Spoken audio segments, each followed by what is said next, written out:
So this video is about removing the exhaust manifold on the driver's side. I don't know if you've seen my other video with the passenger side, but we'll do driver's side now. It's important to see where you place the wrenches and how to get all the studs out and the nuts on the studs. I was just fooling around my driveway a little bit, testing out my tires, and the snow just came. They didn't work too well, but I know my driveway is really slick and it's right there under the snow. So the first step in this project is I removed the battery and I removed the 3 bolts on the fuse box, and I moved that over a few inches without unplugging any connectors.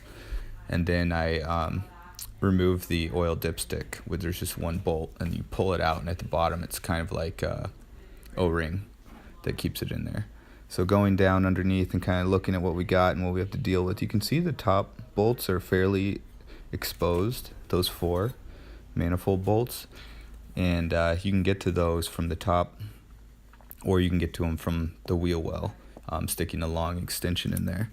So I'll kind of show with this deep socket and breaker bar that you can hit all 4 from the top. And I had to remove a couple air vacuum hoses that were up there that went to the emissions. But I had to kind of work my way around the speed control cable and stuff, cruise control.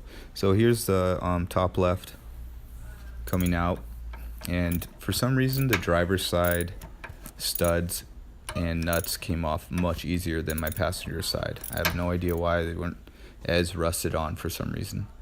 So we got the front taken care of. Now we're going to the rear, back by the catalytic converter.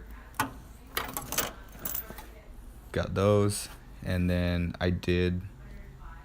first I'm going to show you kind of the underside and what we're dealing with here. So a lot of people say unbolt this motor mount and lift up the motor a little bit. Yeah, I really didn't know how to do that, so I felt that I could figure this out without it. But unlike the other side, well, I couldn't really reach underneath through that hole. You can see those little nuts barely at the top left there. Once I creak down a little, there you go. I ended up just cutting. What I learned on the other side is that I had to just cut out the middle of the manifold, and that just made it so much easier to get to those bolts.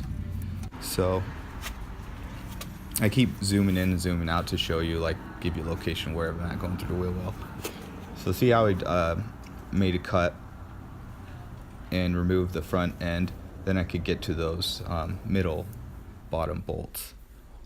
And looking at this again from the top side, there's the other one. See how I cut it? I had to do actually 3 cuts to get that thing off.